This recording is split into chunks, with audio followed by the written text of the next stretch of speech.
Meet Mr. Gobbles. Mr. Gobbles is a sophisticated quantitative investor. He looks at his P&L chart, up to the right of course, low variance, high Sharpe ratio, every single day. A nice man comes in and feeds him with premium level of corn.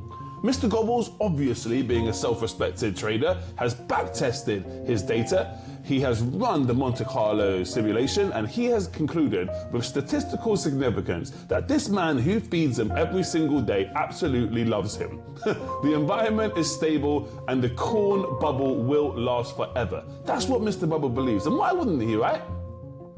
His confidence is highest. His risk models show the lowest probability of a drawdown exactly one day before Thanksgiving. And that, my friends, is the financial markets. Welcome to the financial markets. My name is Justin Banton and this is the House of Trade. Please like, share and subscribe. So here is the uncomfortable truth. You and me, we're not the butchers. We are the birds. Most retail traders confuse stability with suppressed volatility. And there's a difference.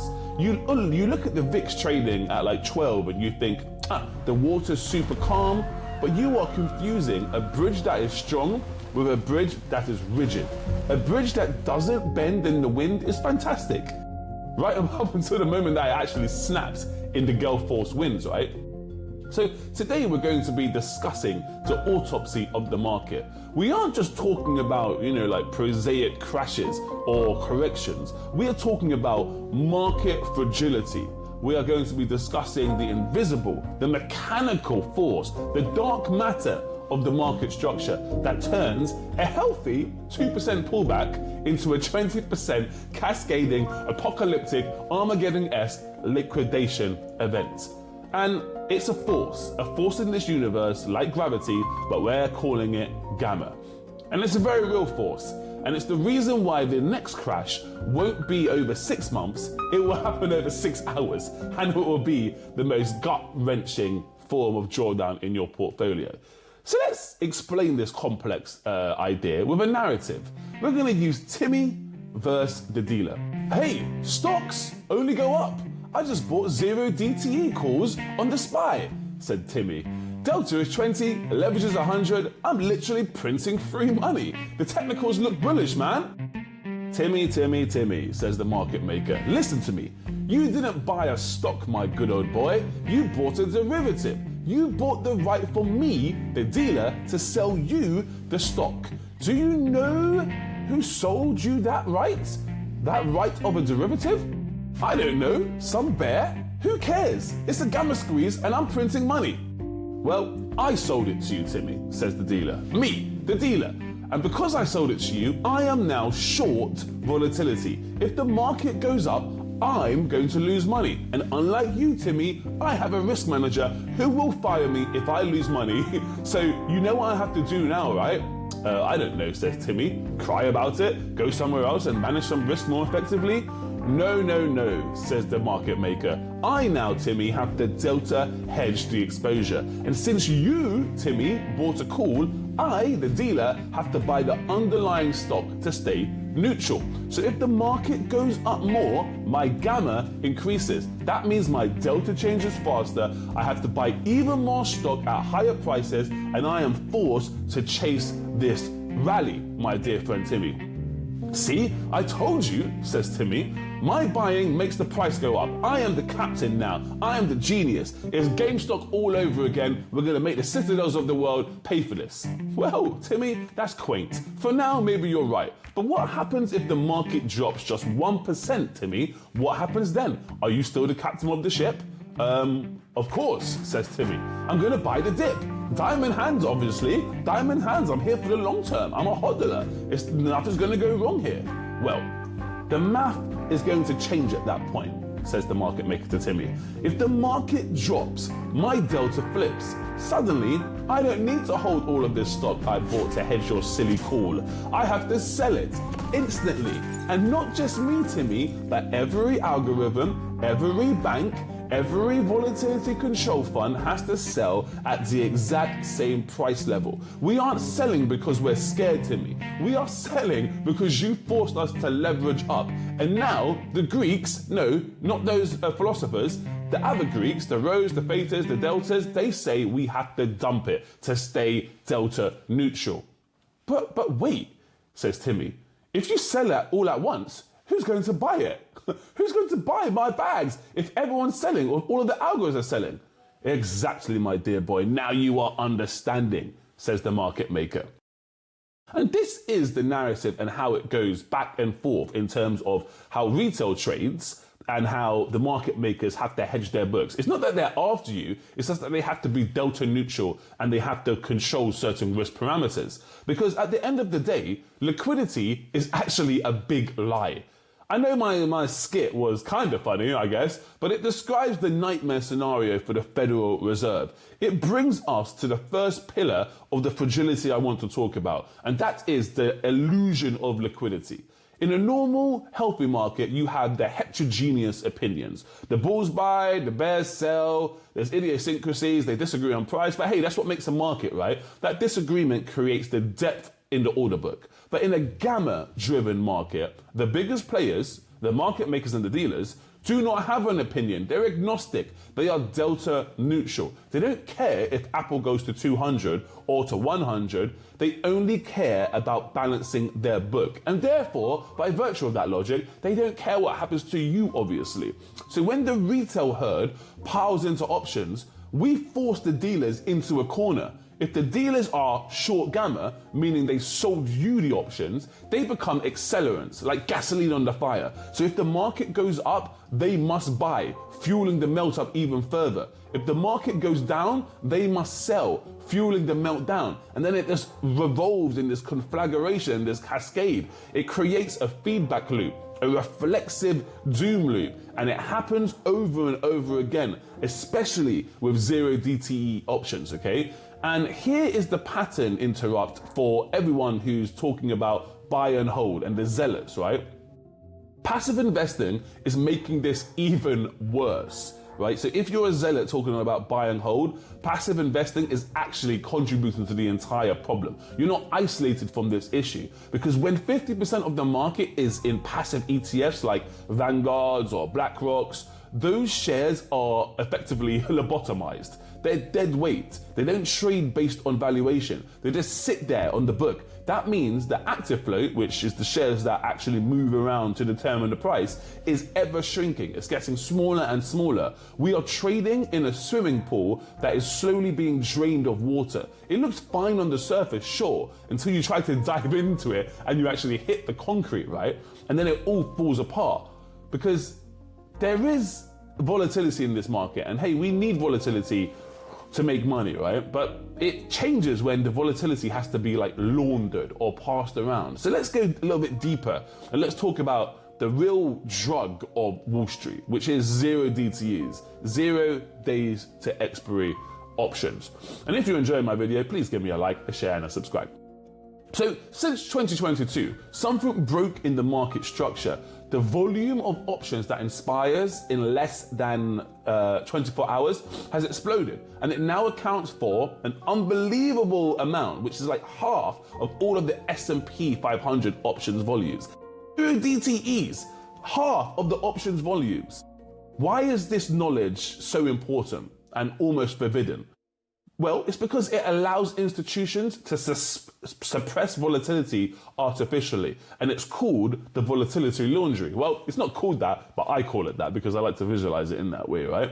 So here is how it works. Big funds, they sell the zero DTE puts and calls every single morning. They are selling vol. They collect that premium. Because the time frame is so short, the theta, or time decay, burns up the value almost instantly. They are picking up nickels in front of a steamroller, but the steamroller is moving very, very glacially, almost slowly, right?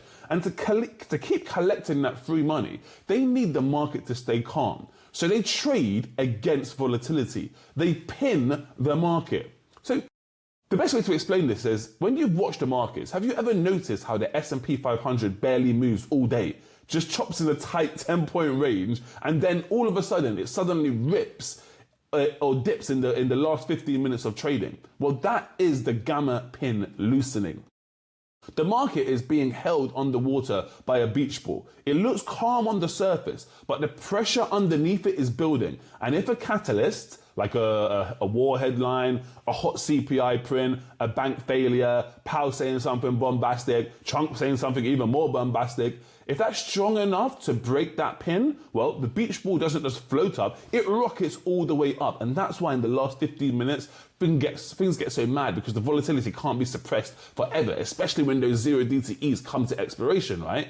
So let's talk about how this all fits together and when it comes clear. When it really comes clear, what happens when that volatility bridge actually snaps? That's something that traders call the gamma flip. When the bridge finally snaps, the gamma flips, and it flips violently. So think of the market like driving a car. When dealers are long the gamma, the road is asphalt. If you swerve, which is the volatility, the dealers trade against the move to stabilize it, right? They buy the dips, they sell the rips, and the ride remains smooth. This is the buy the dip regime. It conditions you to believe that the risk doesn't exist at all, because every swerve is met with a rebalancing, right? So you're never really out of kilter. But there is a specific price level, and it's called the zero gamma level, where the road turns to complete ice, frictionless, right? Below this line, dealers flip to short gamma. Now, if you swerve in that condition, the dealers are going to swerve with you. They sell into the drop, and volatility begets volatility, which begets more volatility, which leads you into a disastrous situation if you're on the wrong side of it, right? Because suddenly the VIX isn't 12 anymore. It's now trading at 40, and your diversified portfolio correlates to 1. Everything's going down, everything's hemorrhaging, everything is bleeding. So this is why stop losses don't work in a fragility event. Like think 1987 or 2010 or March 2020. Liquidity didn't just get expensive, it completely evaporated. It vaporized, because everyone, the algos, the risk parity funds, the gamma hedgers, they're all on the same side of the boat. They're all trying to sell to absolutely nobody. Nobody's there to buy it, right? So you really think your retail brokerage app is going to execute your market sell during a gamma flush? Well, that's quaint and that's cute, but it's not going to happen. Your order is more likely going to go into a long, elongated queue, and by the time it executes, the S&P is down another 400 points, because we are the liquidity at that point, and they're going to protect their books at all costs. I mean, you do the same thing, let's be honest, right? So it's not just the algos, it's not just the retail, it's not just the delta neutral, it's also the pension funds, right? So I know half of you, or well, maybe one of you, are going to comment that, oh, this is fear mongering. Stocks always recover. Time in the market beats timing the market. Get it? And historically, you are right. I agree. They do recover. But ask yourself, can you survive the 40% down jaw in 3 weeks? Can you survive the margin call? And can you build your account back up after a 70% drop? Even if stocks go on to the next 2 years to go up 200%, can you survive that? No, not always, right? If you're positioned incorrectly or if you're leveraged. Because here is the polarizing truth. The entire financial system is a Ponzi scheme built on shorting volatility. Your pension fund, they're short volatility. Your insurance company, yep, they're short volatility. Your home value, yep, they're short volatility. They all rely on the assumption that tomorrow will look roughly like today, right?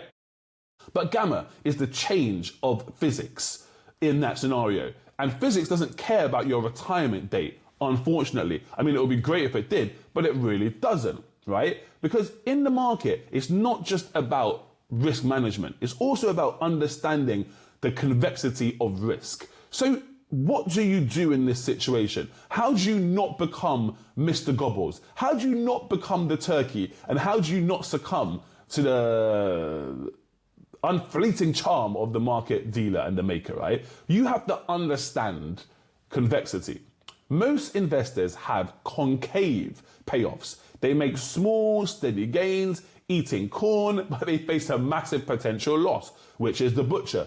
in this scenario. To survive the fragility, you need a convex exposure. You need assets that gain value exponentially when the chaos actually hits. And how do we structure that? How do we be less turkey and more butcher? Or just like not a butcher or a turkey at all and just participate in a more healthy way, right? Without eating corn or getting chopped. I mean, it means stuff like holding cash, which is the ultimate option to buy assets at distressed prices. It means owning long-dated volatility like VIX calls, if you're sophisticated. It means owning gold, the hedge against the central bank panic response. It means doing all of these things assiduously and fastidiously, because the financial industry is built on selling you safety. They sell you diversification. But in a gamma crisis, the only safe asset is the one you hate holding because it doesn't pay you a dividend. And that is optionality. Or arguably, like things like gold, right, I guess. If you are passively DCAing into an index fund and ignoring the entire market structure, you aren't an investor. You are the turkey. You are Mr. Gobbles. And Thanksgiving is undoubtedly, indubitably coming. And you are going to be a tasty meal for someone. If you want to see exactly where the gamma flip is placed, or the gamma flips do occur, if you want to backtest something, you have to just look at the market and where violent swings happen. Because I don't want you to be the bird. I don't want to be the bird. I want you to be the butcher. Although I don't think we need to be the butcher. We just need to avoid the butcher. But that's it for now. I'm rambling. I don't want to be Mr. Gobbles. The market's closed. Happy Thanksgiving. Good luck out there. Ciao for now.